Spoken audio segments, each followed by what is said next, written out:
what's really stood out to me recently with the offense is the ball distribution. How important is that? Is that one of the reasons things are clicking on offense, the ball distribution? Yeah, you gotta spread people out. I mean, we take what people give us, but yes, that's it's great to have that. The A backs carried the ball, the fullbacks, the quarterbacks, the wideouts got some reverses. We may not have thrown the ball as much, but just the variety, like you said, the ball distribution definitely spreads you out a little bit, and you can't focus on one thing. You know what I mean? And so, it's by design. We got to spread people out. It also seems like the offensive line is wearing people out. They're getting on their blocks and really pushing to where, as the game moves on, those holes are even opening up more. Yeah, I was encouraged, Scott, when it started against Houston. I mean, when I came out on the field on pregame, I'm like, oh my gosh, these guys are way bigger than in person than they are on film. And I thought we blocked them pretty well. I was encouraged by the way we came off the ball. And even after the game, I thought, wow, I thought we played decent. We improved dramatically over the first two games. And I said, and that's a really good team. And then I saw what they did to Tulsa after that. I mean, Tulsa's a team that had Ohio State on the ropes at the Horseshoe. So I was encouraged after the Houston game. And then, I thought we played really well against UCF. But I just see us continuing to get better, which is encouraging. We just want to continue to keep improving. And finally, what has stood out to you about this SMU program over the last couple of seasons that's made it a top 25 program in the country? Well, Sonny's done a really nice job. He's done a great job recruiting. He's a really good football coach, always has been. He's got a good staff, done a good job in recruiting, whether it's through, high school kids, the portal. But they're acquiring talents.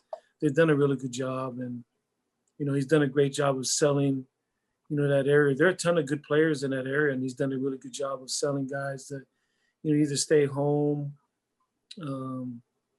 so he's keeping the people in that area. But a big part of it has been, Coach Dykes and, his leadership and the vision that he's had for the program. Thanks, Coach. Let's go to Mike James at Rivals.com. Hey, Coach. I have a question about penalties. I know a lot of times when things aren't going a team's way, guys start to play with a little more desperation, trying to make something happen, and it can kind of lead to penalties sometimes. How do you balance between wanting guys to play on that razor's edge, but not having them kind of cross the line into a penalty situation? No, that's a great point. Pete, you sending some bases over there, man? I just noticed it. Yeah, just, there's a fine line, like you said. You just keep coaching it up. You don't want people to lose their emotion. The saying that, guys have said that I like is just, you have to play with emotion, but not let emotion play with you. And so we definitely got to be smarter that way. Continue to, not have those types of penalties. How do I put this? I don't want to get fined, so I better leave it. I better leave it at that as far as the penalties. But I'll just say I have a few questions on today, but I better stop there before something happens. I'm going to assume that a chop block call might be among those questions that you would have there. Anyway. The other question that I had was, you get a win like this, you want to use this to build some momentum, but at the same time, you have to put the game behind you and focus on the team. Again, kind of asking how you balance those things. It's, I told our team, it's the same thing I told them after our losses. You have to move on. In this profession and sports, you have to move on. Good, bad. When you lose, you can't listen to the critics. And when you win, you can't listen to feeling good about everybody patting your back. You have to move on. The stupid analogies I always use with our guys is just, there's a reason it's hard for people to repeat in sports. It's just, there are very few Alabamas in sports. It's hard to repeat. There's a reason that bands, successful bands and music groups break up. It's hard to handle prosperity. And, we won one game. We're not the Tampa Bay Buccaneers or the the Tide or anything. We're grateful to have won against a very good UCF team. But like you said, Mike, we learned from the film just like we did when we lost, and you move on. But the super encouraging thing I've been encouraged with our team is like they've come to work every week.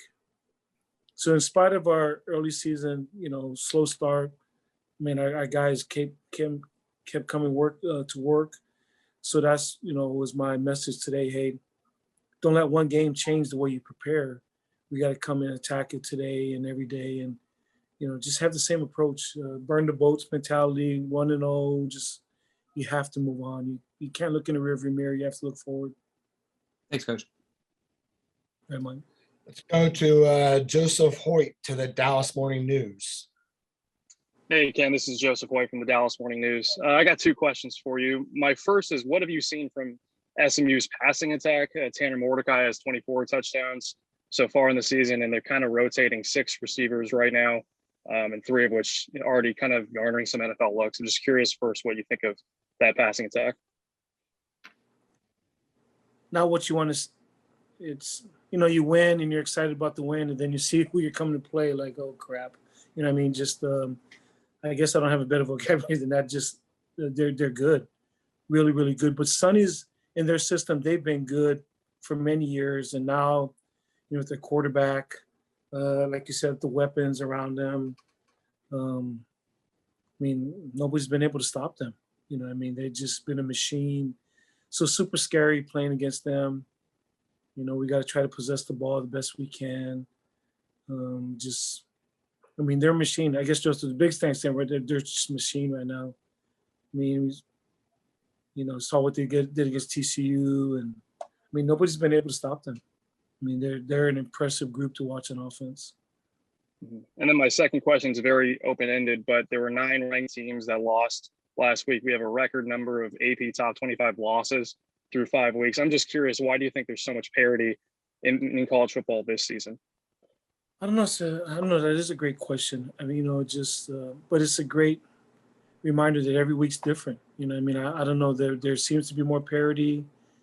I don't know. It's a great question because I was thinking the same thing when I saw the losses, top teams, and I don't know. You try your best as a coach, as Coach Saban says, to not to eat the rat poison, and don't read the hype or anything. Just focus on preparing. But I don't know. Maybe it's a day and age where we're always on our phones and either reading how good we are or how bad we are. And, maybe sometimes you can start to believe it. I don't know. I guess that's really my only stab in the dark of how that happened. But there was a lot this week, like you said. Quick follow-up, sorry. On that note, one thing people have kind of theorized is maybe the one-time transfer rules now means that a lot of guys that usually would have to sit, 4 years and be depth pieces at some of these bigger programs are now getting opportunities, a la Tanner Mordecai going from Oklahoma and now get thrown for 24 at SMU. Do you think maybe there's any possible merit to that kind of idea? No, most definitely, Joe. Just some teams, in our league in particular has been able to, well, not us, but our league has been able to gain the benefits, the advantage of that. But the one-time transfer rule, transfer portal, it's been good for the players to allow them to seek other opportunities. But like you said, there are good players going to other programs and playing. And so, if you have maybe another team has got a lot of depth, but guys, a second or third stringer at an SEC school or whatever, and he's not happy, our Power 5 school, those guys are able to go to other places and really any school and be able to play. So maybe it's kind of watered things down or kind of leveled the playing field, like you said, but that's definitely a factor, Joseph. Thanks, Ken. Really. All right. Thank you. Let's go to Cream Copeland, Washington Post. Hey, Ken. Cream Copeland, Washington Post. I wanted to ask about Tai. It seemed like very, very good decision-making in the run game over the weekend. I'm just curious, as you went back and looked at the tape, what stood out to you? Is that what you guys seen in practice leading up that made you guys want to go to him? It just seemed like a lot of good reads just running the offense overall. Yeah, the biggest thing is got to take care of the football. we can't have those turnovers, especially against a team like SMU. But yes, I thought he did a really good job of running the offense. He's not Malcolm and he's not X as far as running the ball, but he's more along the line of Will Worth that we've had in the past. And so Ricky Dobbs. And so kind of the way he ran is kind of how we expected, because we've seen that, the third and shorts, the fourth and shorts where he's able to get the first down. Those are huge for us because just to keep the sticks moving. And so, he's a bigger kid, 215, 220, and so I think, it fits into kind of our power running option game, to kind of keep the sticks moving. Not very flashy, but kind of like Scott said earlier on, we were able to get the fullback going, get the quarterback going in between tackles or off the edge, and we were able to get the perimeter going. So when it's all going, it's hard for a defense to stop one thing. We can kind of distribute the field a little bit earlier. I don't know, analogy is like basketball. You can't double anybody.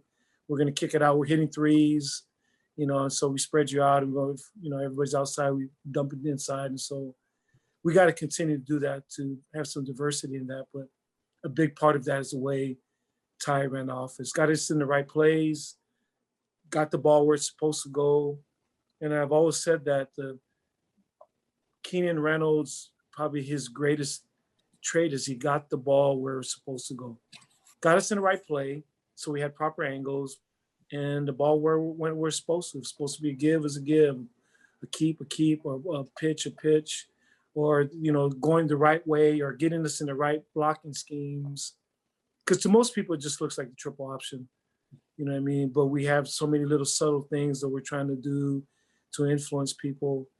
And when your quarterback can get you in those right plays, at least gives you a chance, because we're never going to be as big as anybody, but it gives our linemen angles, gives our perimeter people angles, and he did a really good job with that, Kareem. Mm-hmm. And I almost might be bouncing right off of that. I was going to ask about Carlinos and, his career day, but at the same time, was he doing something special, or again, was that just the operation was kind of clicking where, it was almost made it easier for him considering how well everything was, operating, decision-making, like you said, all the parts moving in one direction? There's also an emphasis to try to get him the ball. But a big part was him, Kareem. He hadn't had as many opportunities, but he had opportunities. They came his way, and he did a really good job. Just really happy for him. He's a great kid. I mean, we have a lot of quiet kids on our team, but he's like the quietest kid. And he's never complained. He's never sulked. He's never like, hey, how come I'm not getting any balls? Or, why do I have to do this? He's come to work every day. Great kid, humble kid from Pittsburgh. He's one of my favorite players on our team because I just love who he is. He's a really, really good player. And if I had his talent, I would be in my office like, man, give me the ball, man. What are you doing, man? Give me the ball. But he's never said a word. He does whatever you ask him to do, go block a linebacker. And to see his talent come through this week is, I guess, probably should have been given the ball earlier. Well, that's a last follow-up for me. That's what I was going to ask. Why the emphasis, or is it you just saw that talent so much in practice that you guys said, okay, we need to? Yeah, we knew he's one of our best players. And, we'd always say, we got to get him the ball, get him the ball. And we haven't done a good job with that. And fortunately this week we did. And he was huge for us. I mean, he has some big runs because he's a fast kid. He's built low to the ground. He's strong. He's a strong runner. But just probably more than anything, I'm just happy for him. Kids stay the course. For him to have a breakout game like that against UCF, a team that many people in our league picked to win our league. I mean, UCF was picked to be, some teams picked them to be a dark horse for the playoffs. You know what I mean? I'm just happy against a good team like that Carlinos AC, one of the best human beings on our team, had a great game. That's perfect. Appreciate you. Thanks, Craig. Dan Roberts behind the lines. You said it for me. Thank you, Scott. Hi, Coach. Last week you said to us that special teams were high on your crisis list and special teams performed. So this week, do you feel like you're sort of back to even as the case were when you head into practice, or is there another area that you feel maybe your hair's on fire or? Yeah, that's the easy one. Turnovers and penalties. We got to get that cleaned up.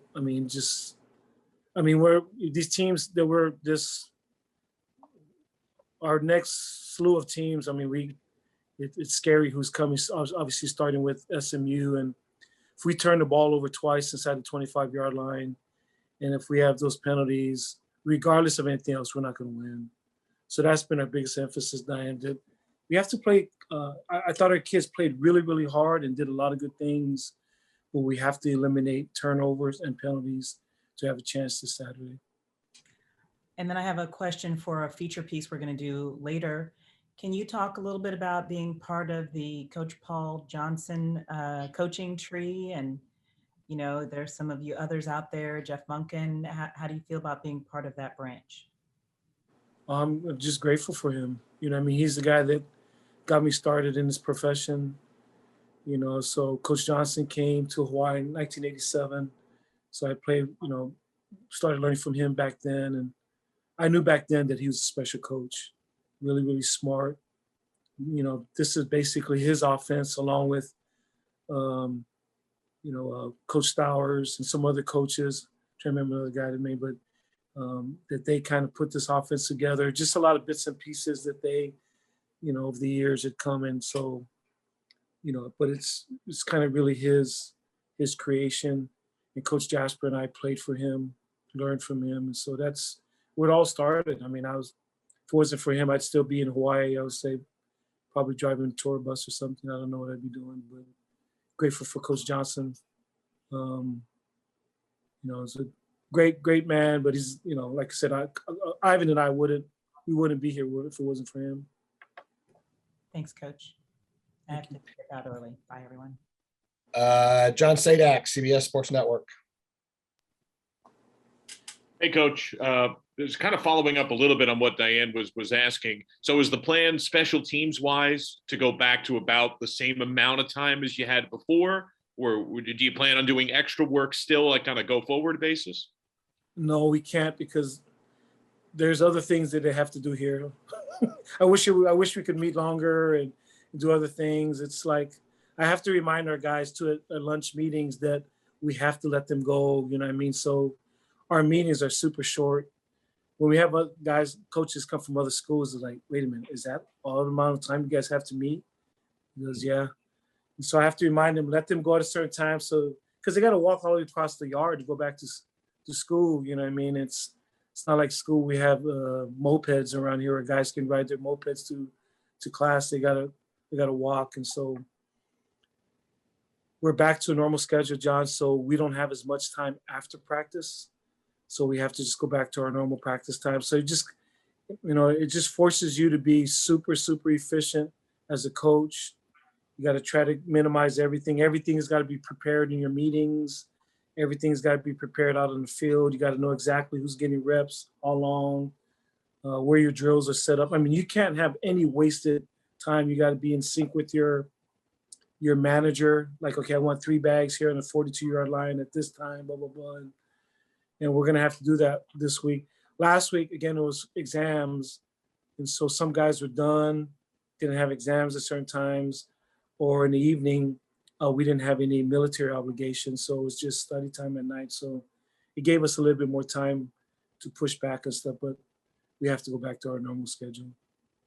And I know you had high praise for that block punt, citing it as like the turnaround point of the game. Reading about Coach Caniglio's background, he was a special teams guy at Rhode Island, has that in his background. Had he brought up, some of that block scheme stuff? Was he pitching it, in advance of last week? And how would you kind of describe what he has meant to you?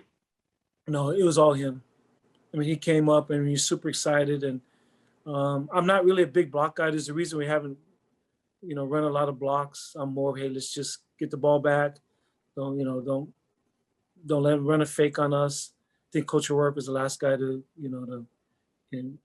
persuade me to run blocks, but I've been more conservative now on that stuff. But he just drew it up, and he's just saying, Coach, I really believe we got a shot here. So he drew it up and showed me what they had, and and schematically everything looked sound. And so when we had the right opportunity, and it looked good, I say, you know what, we get that opportunity, we're going to go after it. And so it presented himself, and like, let's go, and it worked out. Coaching, there are a lot of times things work out and like, whoo, and sometimes they're like, okay, next plan. Okay, that wasn't so great of an idea. So, it was awesome to see, that plan come to fruition. But it was all Coach Ken Niumatalolo. And last one for me, obviously, McMorris was in on that play, and he's made a couple of big plays for you already. You've had high praise for him in the past, and injuries were part of his year last year. Where is he this year? How would you describe, the 2021 version of it? I think he's playing well. I think Mike is playing really well. We're getting him on more special teams because we're, trying to – that's been the other part of our trying to improve in special teams, just try to get our best personnel on there. And, he's – if not the fastest, one of the fastest, probably the fastest guy on our team. So, we're going to try to, so Coach Ken Niumatalolo devised a scheme that would turn him loose off the edge. And, you needed that kind of burst to get there. And he took a great angle to get to the football. So he's having a really good year, really, really happy. And he got a little banged up early on, but he's bounced back. And, we need him to play well because, like I said, we've got all these high-powered offenses coming in. Thank you, sir. Appreciate it. Thanks, John. Good to see you. Phil Bergman. Hey, Coach, with the top 25 team coming into town Saturday, how'd you carry the momentum from the win into this weekend? I kind of told our guys we have to do the same things, that we did last week. I've been encouraged. They just come to work, Phil. We just got to come to work. The emphasis, like I said, for us this week is we got to continue to be who we are. We can't turn the ball over, and we can't have penalties and play like how we've been playing. I think, look at, I think UCF was, the Russian defense was, I think, top in our conference coming into the game. And, we did well there. And offensively, UCF, they were high up there. Scott, I don't know if they're one or whatever, but they're high up there in total offense coming into the game. And we played really well. So we got to continue those two things. Phil playing well on offense and defense. We obviously struggled the first two games offensively. So I'm encouraged that we're playing better on offense. We look like Navy. So I'm encouraged when I look out in the field, that looks like us. And so that's encouraging. I'm encouraged that we've kind of held two really, high-powered offenses, to lower than our normal numbers. As you can see, though, they're still hard to defend us. I mean, UCF has so many fast guys on their team. So we got to continue to do that, Phil. Continue to do what we built off our last game on special teams and not have any big boo-boos and have some big plays for us. We had 2 block kicks. So we had 2 block kicks, so that was awesome. And no turnovers and no penalties. And quickly as well, just what impact has Scott Moore, Jim Basham, and nutrition been to the program? One of the most valuable guys on our team. Brian Fitzpatrick, with our strength staff and his staff, or Coach Miller, Coach Duman, Nick, and those guys have been doing a really good job. Brian, those guys have been doing a really good job down there. But Scott Moore, nutrition along with Jen, game changers for us. I mean, being able to, at halftime of practices and games, have all the nutrition, to be able to have it after and before practice. I mean, it's night and day. It's been awesome for us because everybody sees how big people are now. We have to do our best to stay up there, and a big part of that has been Scott and his nutrition. He's an awesome dietitian. I'm so grateful that he's here. Thank you. Pete Medhurst. Coach, on the final set of 4 downs, Taylor has a pressure, a near interception, and then the interception to end the game. How do you explain what he and Marcus Moore were able to do against that type of offense and play as successfully as they did in this game? It's a tribute to them, coming to meetings and trying to learn. Tribute to Coach Newberry, getting them, in right positions to make those plays. But super impressive, Pete. I mean, Tiki Marcus was on scout team a couple weeks ago. You know what I mean? And here he is playing against the prolific UCF offense. So Taylor's been awesome. Because of injuries, he's had to play more. You got to give the kid credit. He comes to work every day. But what he did was phenomenal.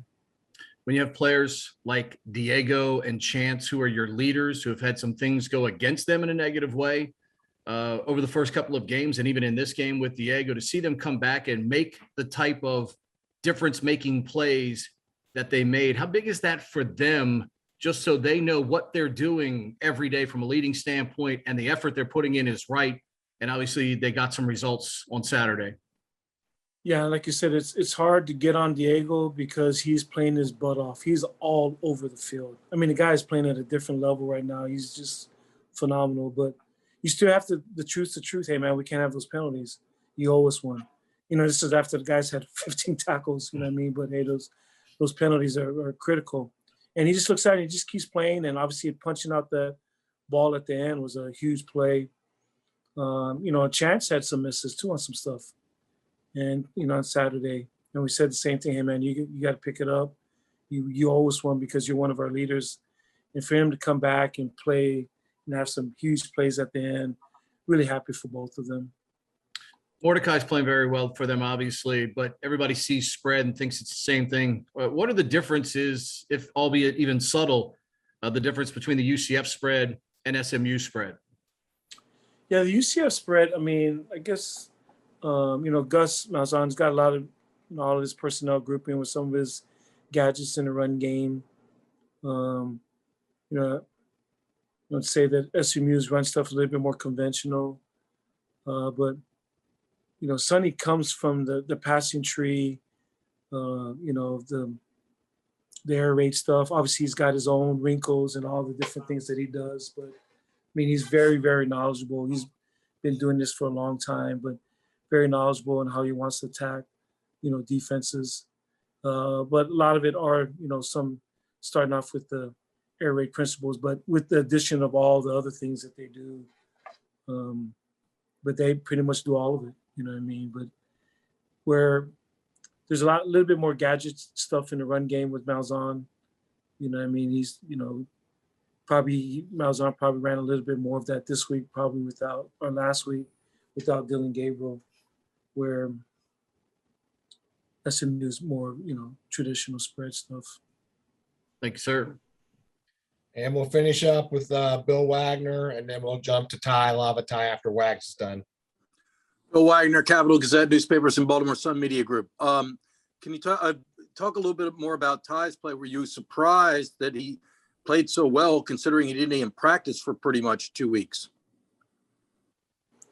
No, he did what he's been doing in practice. Tai's, he's pretty elusive. In the spring when we were running some of our stuff, I mean, he had a knack of, getting into, tight quarters and coming out of places. He's a physical runner. Yeah, he throws the ball really, really well. The thing and he's a smart kid.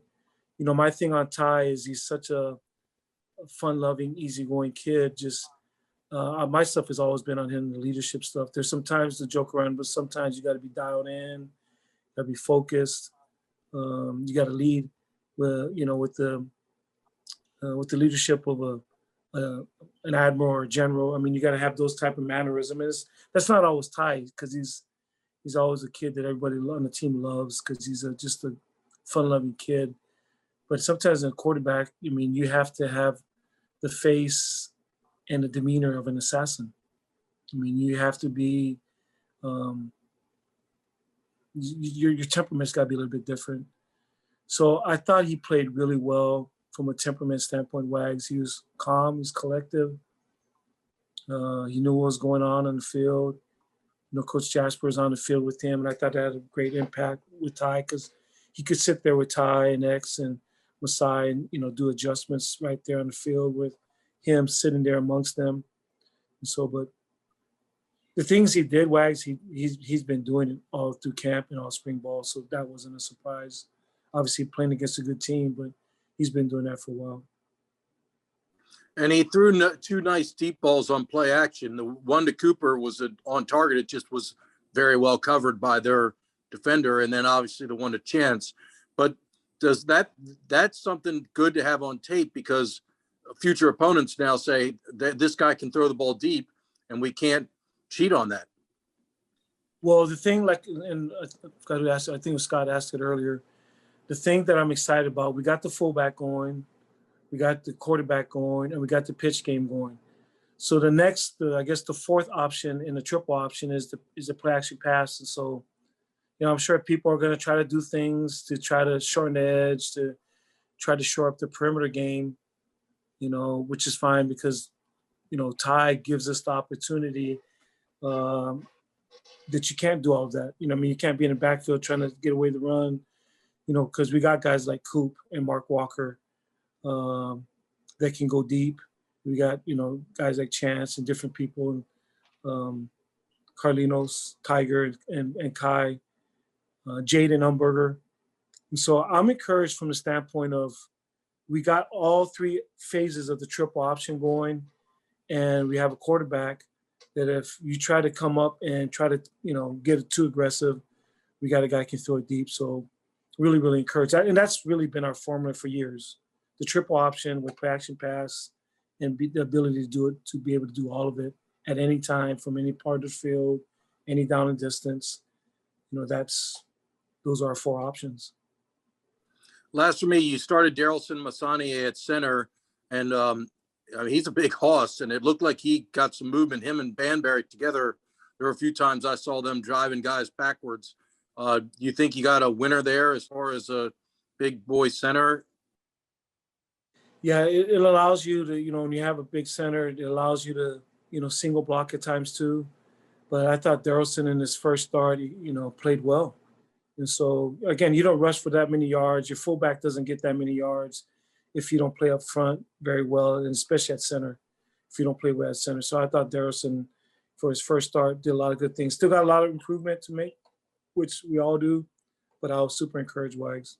You went back and reviewed the film. What is your assessment of how you played on Saturday?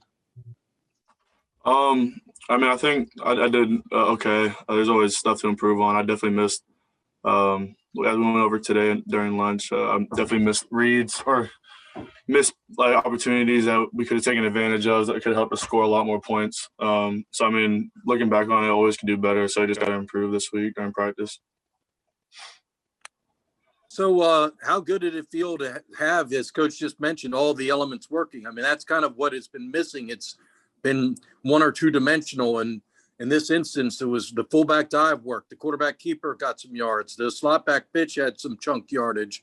And then, of course, that opens up for play action. How good did it feel to see the triple work the way it is designed?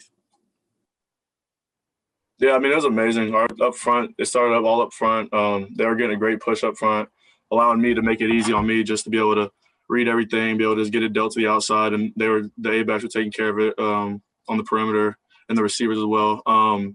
And definitely the defense and special teams all helped out on that too, because sometimes we weren't getting it done on offense, and they were able to limit UCF's offense from scoring and get us the ball back to be able to capitalize off some of those mistakes that we made in the previous drive. So I think you were on when Coach Niumatalolo just was talking about you, and he said that he wanted, feels like you need to sometimes show a more, dog demeanor, that you're laid back, etc., but that the quarterback has to be like an admiral. Is that, I presume that's something you all have discussed, and what is your thoughts on that? No, yeah, he's 100% right. I like to kind of try to stay calm, stay cool, stay calm, be able to be approachable, but definitely there's a time where I have to turn it on to a different level, because on that field you have to have a dog mentality. So I think he's 100% right with that. And just moving forward, got to be, I guess, mentally stronger, more locked in, so that everyone can look at me and know that like they can trust me. So, what does it mean to you to have the opportunity to prove yourself as a starting quarterback at Navy? I mean, it's an amazing feeling, just the support behind me. I think everyone in the quarterback room, at least, we all support each other. We all want the best for each other because it's what's best for the team. The quarterback is the heart and soul of the team, really. Wherever we go, everyone else goes too. So it's a big role on our team. But I think just everyone has been like really supportive. I mean, it feels great just to get number one, but at the same time, we have to move forward. You can't like live in the past. We got to look at SMU. It's a pretty good team coming in, so just trying to get ready for them. Tell me about your biggest fan, your mom. What has she meant to your career, and what does it mean for you to have her there in the stands cheering you on at Navy Marine Corps Memorial Stadium? She means everything. I mean, she's done like everything that I can think of from the time I was 5 until now. So she's been my biggest fan, my biggest supporter. She'll always be my biggest supporter, and just her being there and like be able to share that experience with her was probably the most emotional thing that I've gone through. Just going from naps, going through here, all the ups and downs, and her being there with me every step. So definitely emotional, but it was awesome. For the players, just you guys yourselves, to cleanse that locker room of that feeling of the first couple of games to finally have a breakthrough and get a win. But just what does that mean as a player for you guys to be able to just cleanse that locker room of that feeling? I mean, it means everything. I didn't even know beforehand, like the last time we did win. So, I mean, like it's a huge deal for all of us just to like know that, like prove to ourselves that we're able to do it. I mean, it felt like we were getting closer and closer at the Houston game. It felt like we were starting to put everything together a little more, and now it finally was all able to click. So I think just for everyone in that locker room, it just shows that it proves to all of us what we already knew, that like we're all capable of doing or like making plays, going out there and executing what we need to do, and like winning in the end. So I think it just was a big sigh of relief for all of us just to see it all come together. What were you able to do over the couple of weeks while you weren't able to play to stay in tuned and obviously be able to hit the ground running the way you did this past week against UCF? I think just for me, I tried to stay as mentally locked in, like on the sideline, trying to like stay as like in tune with the game plan throughout the weeks. I wasn't able to play as I could, so that I kind of got ready like mentally as if I was gonna play, but I knew I wasn't going to. But I just felt like that helped me, where I knew like the whole scheme, all the schemes and everything. So if I did, when I did get the opportunity to come back like this week, I felt like I wasn't really missing a beat on the mental aspect, which is like a pretty big part for the quarterback in this offense, just to make sure I knew everything that was going on with their defense. So I think that kept me pretty intact there. In the moment after the turnover the other day, what was the key for you just in that moment to put that moment behind you? Because there was obviously still, a lot of football still to play, and obviously you had a chance and were able to come back and get the victory. Yeah, I mean, mistakes happen. I think for me, it was more of a fact that if I was looking down, if I was the person that was like feeling sorry for myself, it wasn't going to help anybody at that time in the game. It wasn't like the game was completely over. I had faith in our defense. I had faith in our offense that we were going to be able to execute when we got the ball back. And I think we scored after that drive. I think we had the blocked punt or something. But I just knew, like once that happened, and I think just knowing that there was more football to be played, and knowing that I had to keep my composure was probably the biggest thing for me, because I mean, I wasn't going to give up on us. I know it was way too early for that to happen. So you guys have played a lot of phone booth football lately, quarterback, fullback. What does it mean to get the perimeter going the way you were with the variety of A-backs? And it's obviously as good as the numbers were for Carlinos. I mean, it was every A-back. Every guy was making a contribution. Just what does that do to the offense when you can get the perimeter game going that well? I mean, it opens up everything. I mean, because when you have the threat inside, outside, and passing, I mean, you really make the other defensive coordinator have to think about what he'd rather give up. So, I mean, being able to get the perimeter and get 5+ yards every time we were pitching it, and then to come back on the inside and get 5+ yards on the inside, really opened up everything for us. And everyone was getting the whole up front was getting great push. Everyone was doing great. On the perimeter, we were getting the chop blocks we were throwing, and I mean, it made it a lot easier for me to be able to see everything because they were having to they were making the defense have to figure out what they wanted to play more. So definitely helped. Final one for me, the mesh with your two B-backs. Those guys have been running incredibly hard, developing that chemistry, and to see them perform the way they are. What's the key to making sure that is, I mean, because that's the most important part of this. It's the first part of this offense.